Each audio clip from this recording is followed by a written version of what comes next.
নমস্কার বন্ধুরা, welcome to my YouTube channel. সামনে তোমাদের অনেক এক্সাম আছে, তা আজকে আমি তোমাদের জন্য 2017 সালের রাজ্য সরকারের গ্রুপ সি এর কোশ্চেন পেপারের অঙ্কগুলি সলভ করাবো। তবে দেরি না করে দেখো আজকের অঙ্কগুলি। আজকের প্রথম অঙ্কটি কি বলছে দেখো। কোনো ক্ষুদ্রতম সংখ্যাকে 5, 6, 7, 8 ও 9 দ্বারা ভাগ করলে যথাক্রমে 4, 5, 6, 7 ও 8 অবশিষ্ট থাকবে।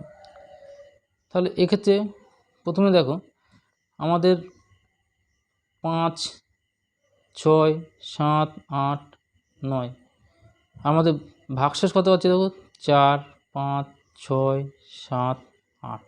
প্রত্যেক সময় ডিফারেন্স কত 1 করে। আমাদের এই 5, 6, 7, 8 ও 9 কি প্রথমে আমাদের এলসিএম বের করতে হবে। এলসিএম দেখো তাহলে 5, 2 6কে ভাঙলে কী হবে 2 গুণ 3, 7, 8কে ভাঙলে কী পাবো আমরা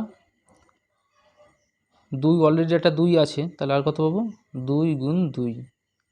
আর 9কে অলরেডি একটা 3 আছে, তাহলে কি 3 3 আর একটা 3, 3 দুগুণে 6, 6 দুগুণে 12, 12 7 12 84, আর উপরে 3 দুগুণে 6, 5 6 30। তাহলে কত হলো 3 4 12 2 হাতে 1, 3 আর 24 আর 25 আর 0। তাহলে আমাদের এলসিএম বা লসাগু কত বেরোলো 2520।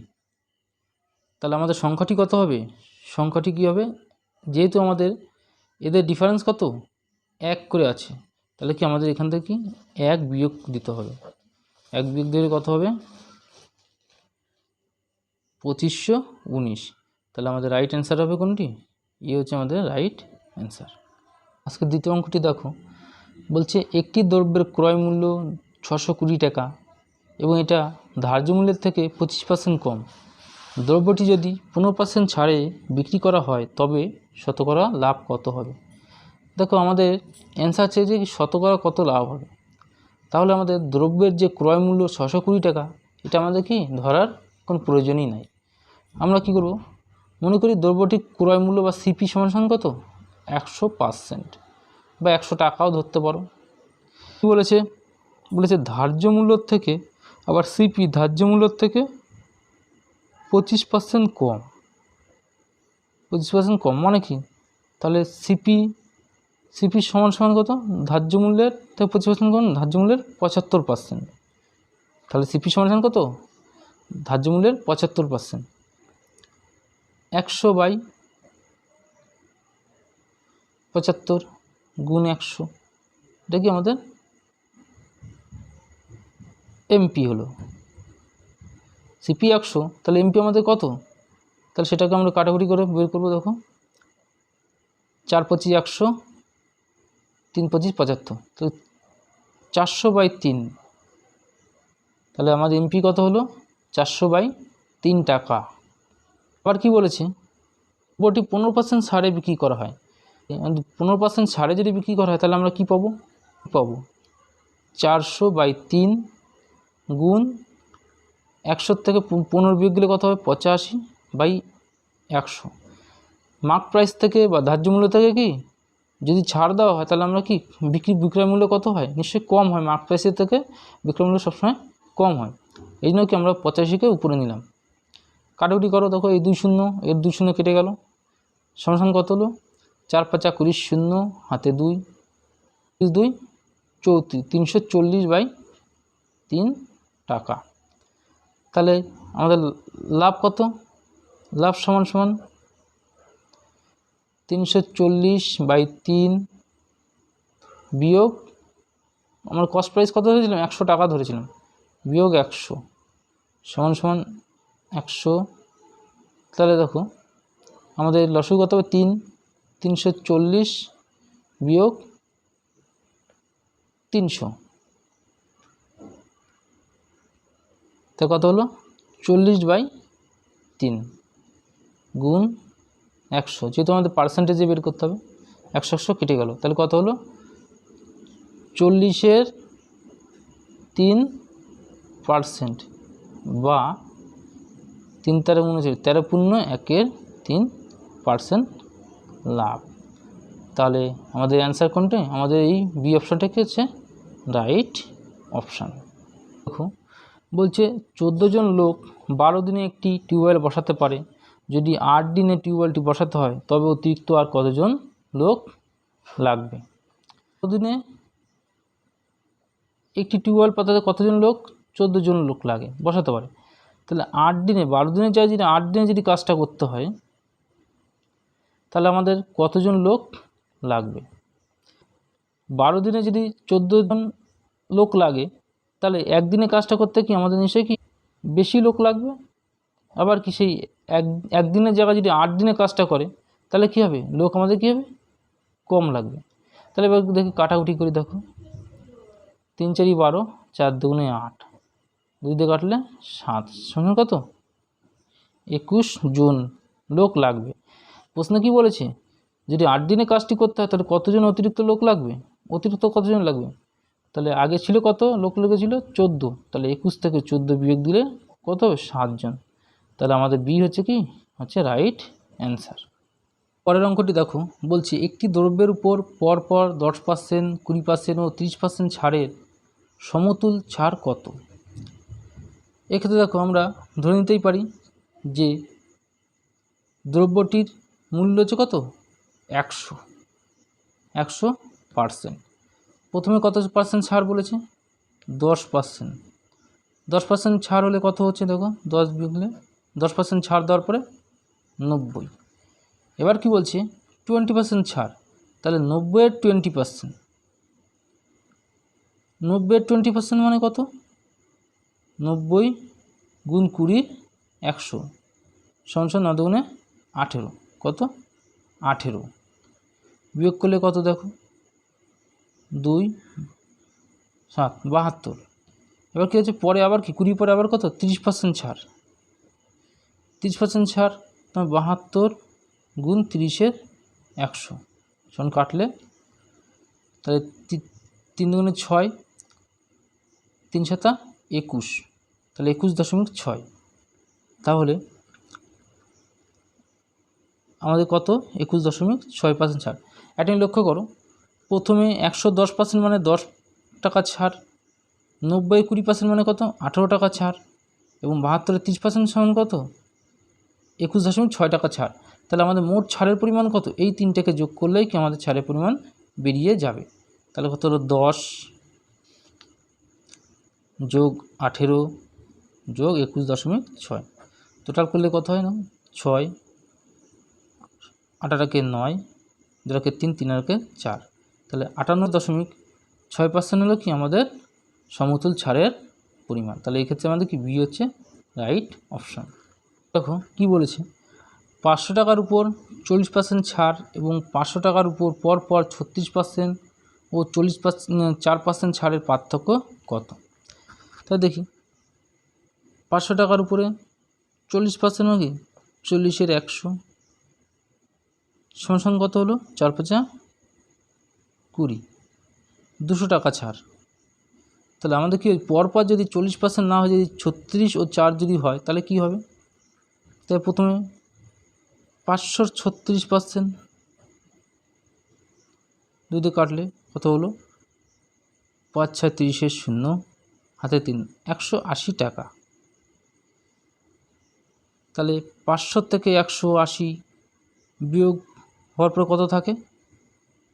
2, 320। এবার কি বলে? পরে আবার 4% ছাড়, তাহলে 320-র 4% সমান কত হলো? দেখো 0 কাটলো, তাহলে 4 × 2 = 8, 3 × 4 = 12, দশমিক 10-এর জন্য এটা 0, 12.28 টাকা। তাই টোটাল কত হলো ছাড়? 12.8, 8.29, 198 টাকা। 500-র উপরে একবারে 40% ছাড় দিলে হয় সেটা 200 টাকা, আর 500 টাকার উপরে প্রথমে 36, তারপরে আবার 4% ছাড় দিলে সেই ছাড় হয় হচ্ছে কত 192.8 টাকা। তাহলে এই দুটোর পার্থক্য কত? এই দুটোর পার্থক্য হচ্ছে 8 কত 10 হবে 2, হলো 10 হলো 7.2 টাকা। এক্ষেত্রে আমাদের কি বি হচ্ছে রাইট অপশান। দেখো বলছে একটি আয়তক্ষেত্রের দৈর্ঘ্য 15% বাড়লে এবং প্রস্থ 15% কমলে ক্ষেত্রফলের শতকরা পরিবর্তন কত হবে? এক্ষেত্রে একটা জিনিস খেয়াল রাখবে যে আয়তক্ষেত্রের দৈর্ঘ্য যদি সমপরিমাণ দৈর্ঘ্য বাড়ে ও যদি সমপরিমাণই যদি প্রস্থ কমে, মানে এক্ষেত্রে যদি সমপরিমাণ বাড়ে ও সমপরিমাণ কমে, তাই এক্ষেত্রে সবসময় আমাদের রেজাল্ট কী পাবে? সবসময় রাশি হবে, মানে সবসময় কম হবে ক্ষেত্রফলের ক্ষেত্রে। তাহলে দেখো কত বেরিয়েছে, দৈর্ঘ্য কত পার্সেন্ট বেড়েছে 15%, গুণ প্রস্থ কত বেরিয়েছে 15% বাই 100। তাই এটার ক্ষেত্রে আমাদের এই সূত্রটা করবে r²/100। যদি সমপরিমাণ বাড়ে ও সমপরিমাণ কমে সেক্ষেত্রে কি আমাদের এই সূত্রটা খেয়াল রাখবে, মনে রাখবে। তাহলে দেখো 15 কত, 15² কত আমরা জানি 225/100 সমান 25। 2.25 হচ্ছে কি আমাদের হ্রাস হবে। কিন্তু এখানে দেখো কিসে আছে, আমাদের ভগ্নাংশে আছে। তাহলে 2.25 মানে কি 25, এটাকে কাটাকুটি করে কত হচ্ছে দেখো 1/4 সমান কত 2.1/4% কি হ্রাস হবে। আবারও বলছি একটু দেখো, একটি 70 মিটার লম্বা ট্রেন ঘন্টায় 75 কিমি বেগে 105 মিটার লম্বা একটি ব্রিজ পার হতে কত সময় নেবে? আমাদের উত্তর কিসে চেয়েছে দেখো, সেকেন্ডে চেয়েছে। আমাদের ট্রেনটি দেখো, ট্রেনের দৈর্ঘ্য কত, ট্রেনের দৈর্ঘ্য 70 মিটার, আর ব্রিজের দৈর্ঘ্য কত, ব্রিজটি লম্বা কত, ব্রিজটির দৈর্ঘ্য হচ্ছে 105 মিটার। তাহলে ট্রেনটাকে কতটা কভার করতে হবে? ট্রেনের দৈর্ঘ্য ব্রিজ দুটোকেই কি কভার করতে হবে। তাহলে এক্ষেত্রে কত হবে দেখো 175 মিটার। কিন্তু দেখো আমাদের ট্রেনের গতিবেগ কিসে দেওয়া আছে, ঘন্টায় দেওয়া আছে, ঘন্টায় পার কিমিতে। তাহলে গতিবেগটাকে যদি আমি মিটার পার সেকেন্ডে করে নিতে, প্রথমে কত দেওয়া আছে দেখো 75 কিমি প্রতি ঘন্টা। তাকে মিটার পার করতে গেলে কী করতে হবে, আমাদের 75কে আমাদের কি কত গুণ করতে হবে, আমাদের 5/18 দিয়ে গুণ করতে হবে। তাহলে দেখো 3×25 75 আর 3×6 18। তাহলে কত হলো 5×25 125-এর 6 মিটার পার কি সেকেন্ড। তাহলে আমাদের গতিবেগটা হিসেবে বের করে নিলাম, আমরা মিটার পার সেকেন্ডে বের করে নিলাম। এবার দেখো যে তুমি 1 সেকেন্ডে এত মিটার যায়, তাহলে 175 মিটার যেতে কত সময় লাগবে, এটা হচ্ছে আমাদের বের করতে হবে। যে এত মিটার যায় 1 সেকেন্ডে, তাহলে 175 মিটার যাবে কত সেকেন্ডে। দেখো তাহলে কী হবে এক্ষেত্রে 1/125-এর 6 পড়ে গেল। তাহলে 1 মিটার যেতে তার কত সময় লেগেছে এই সময়টা, তাহলে 175 মিটার যেতে নিশ্চয়ই তার কি বেশি সময় লাগবে। তাহলে 175 কাটাকুটি করে দেখো 5×25 125, আর 25 দিয়ে যদি আমি 175 কাটি কবার যাবে, তাহলে এটা 7 বার যাবে। ঠিক আছে, তাহলে কত হলো দেখো 6×7 42/5 সেকেন্ড। এটাকে আমি বা 8×2=5 সেকেন্ড, 5×8 40, 2 42 সেকেন্ড। তাহলে আমাদের রাইট অ্যান্সার করতে হবে বি হচ্ছে আমাদের রাইট অ্যান্সার। যে একটি অংশীদারি ব্যবসায় এ 1200 টাকা 5 মাসের জন্য, বি 750 টাকা 4 মাসের জন্য দেয়, ওই ব্যবসায় 450 টাকা লাভ হয়, এ ও বি এর প্রাপ্য লাভের অনুপাত কত? এ ব্যবসায় খাটায় কত 1200 টাকা 5 মাসের জন্য, টোটাল কত টাকা 6000 টাকা। বি 750 টাকা ক মাসের জন্য দেয় 4 মাসের জন্য, তাহলে 0 4×5 20 0 হাতে 2 4 7 28 2 30, 3000 টাকা। তাহলে এদের মোট টাকার অনুপাত কত? মোট টাকার অনুপাত যদি আমি করো, দেখো 6000 টু 3000, 3 শূন্য কেটে দাও, এটাও 3টে শূন্য কেটে দাও, তাহলে কত? কাটাকুটি করলে 2:1।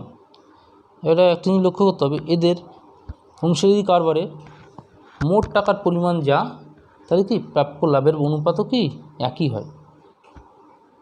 মোট টাকার পরিমাণ সমান সমান কি লাভের পরিমাণের অনুপাত কি সমান হয়। তাহলে এক্ষেত্রে আমাদের লাভও কত হবে? লাভ কত হবে? 2:1। আমাদের এক্ষেত্রে সি হচ্ছে কি রাইট অ্যান্সার।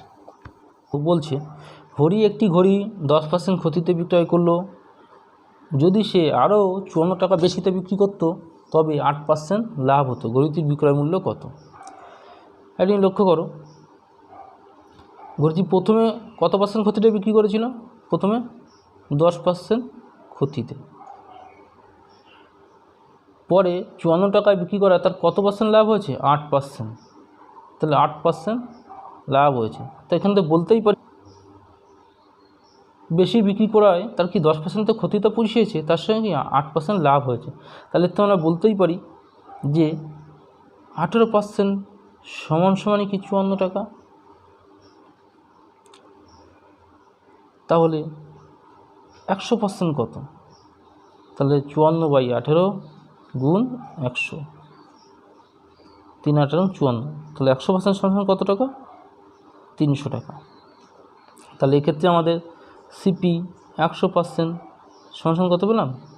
300 টাকা। কী আছে? দেখো ঘড়িটির বিক্রয় মূল্য, প্রথমে ঘড়িটি কত পার্সেন্ট ক্ষতিতে বিক্রি করেছিল? 10% ক্ষতিতে। তাহলে আমাদের এসপি বা বিক্রয় মূল্য কত হবে? 10%। তাহলে 300 থেকে 10% ক্ষতি হলে কত হবে?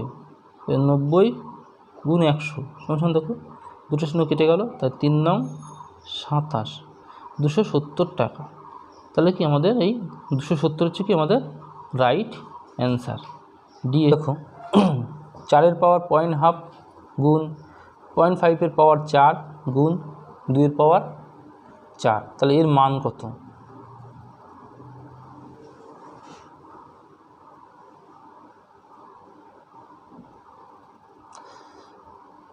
দেখো আমরা 2টাকে যদি ভাঙি, 2টাকে কীভাবে করতে পারি?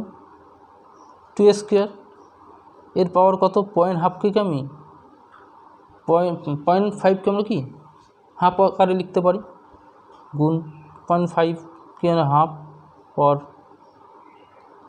এখানে লক্ষ্য করো পাওয়ারে কী হয়? গুণের সম্পর্ক। তাহলে 2-এর সঙ্গে যদি আমাদের হাফ গুণ হয় তাহলে কী হবে? এই 2 এই 2 কেটে যাবে, কত পরে থাকবে? 1 করে থাকবে। তাহলে 2-এর পাওয়ার কত? 1 গুণ, আর হাফের পাওয়ার 4, তাহলে 2 16 গুণ 2-এর পাওয়ার কত হলো? 16। তাহলে এক্ষেত্রে দেখো 16 16 কি কেটে যাবে, তাহলে কত পরে থাকবে? 2 পরে থাকবে। তাহলে আমাদের কি সি হচ্ছে কি রাইট অ্যান্সার। বলছে 1000টি যন্ত্রাংশ তৈরি করতে 16টি মেশিনে 27 দিন লাগে, আরও 2টি মেশিন বসানো হলে ওই একই সংখ্যক যন্ত্রাংশ তৈরি করতে কত দিন কম লাগবে? তাহলে দেখো এক্ষেত্রে প্রথম কি আমাদের দিনের সংখ্যা বের করে নিতে হবে। তাহলে যন্ত্রাংশ মানে 1000টি রয়েছে, কিন্তু আমাদের প্রথমে ছিল কি 16টি মেশিন, 16টি মেশিনে কত দিন লাগছে? 27 দিন। পরে কী বলেছে? আরও 2টি মেশিন বসানো হয়েছে, তাহলে 16 যোগ 2 হয়ে কত হয়েছে? 18টি মেশিন। তাহলে 18টি মেশিনে কত দিন লাগবে এটা আগে আমাদের প্রথমে বের করতে হবে। তাহলে দেখো 16টি মেশিনে যদি 27 দিন সময় লাগে, তাহলে একটি মেশিন করতে নিশ্চয়ই কি বেশি লাগবে, তাই 16 কী হবে? উপরে গুণ হবে। এবার কি একটি মেশিনে যদি আমার এত দিন লাগে, তাহলে কি 18টি মেশিনে নিশ্চয়ই কি কম দিন লাগে, তাই কি এটা ভাগ হবে। এবার কাটাকুটি করে দেখি, 9 দুগুণে 18, 3 9 27, 2 8, তাহলে কত লাগছে? কত দিন লাগছে আমাদের? 24 দিন লাগছে। তাহলে আমরা যদি 2টো মেশিন বেশি কাজ করি তো কত দিন লাগবে? 24 দিন। কিন্তু প্রশ্ন কি বলেছে? ওই যন্ত্রাংশ তৈরি করতে কত দিন কম সময় লাগবে। তাহলে আগে লাগতো 27 দিন, এখন কত লাগছে? এখন লাগছে 24 দিন। তাহলে আমাদের এর সঙ্গে এর বিয়োগ করলে কত হবে? 3 দিন। 3 দিন কম সময় লাগবে। তাহলে আমাদের হচ্ছে কি রাইট অ্যান্সার।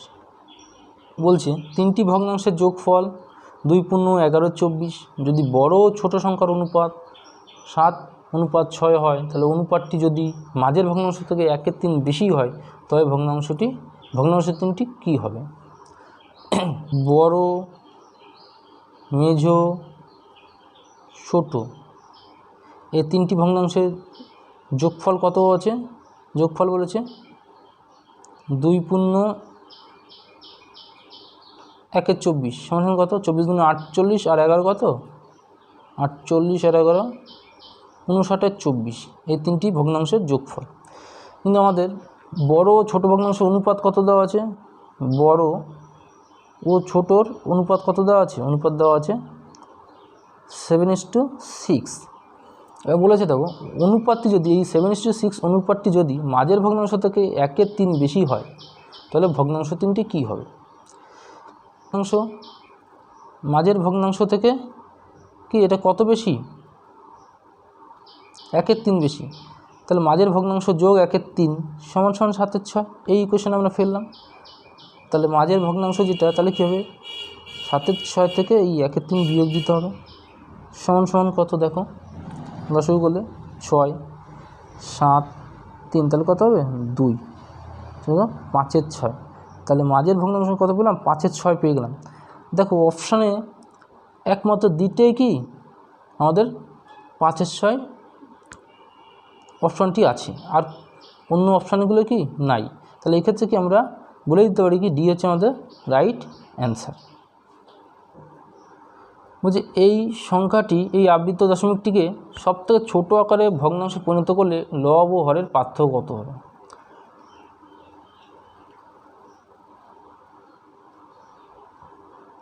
দেখো এই সংখ্যাটির উপরে পৌনঃপুনিকের কটা দাগ রয়েছে? দুটো সংখ্যার উপরে কি পৌনঃপুনিকের দাগ রয়েছে। তাহলে আমি কটা নয় নিতে পারি? দুটো নয়। অর্থাৎ দশমিকের পরে যে সংখ্যাগুলোর উপর পৌনঃপুনিক নাই সেগুলো কটা আছে? সংখ্যা কটা? 1 2 3। তাহলে আমাদের এখানে কটা শূন্য নেব? 3টে। এবার মোট টোটাল সংখ্যাটাই কি আমাদের পাতাতে হবে। কত? 84 1 8। এবার যেগুলোর মাথায় পৌনঃপুনিক নাই সেই সংখ্যাগুলি কি এর থেকে বিয়োগ দিতে হবে। বিয়োগ দিলে দেখো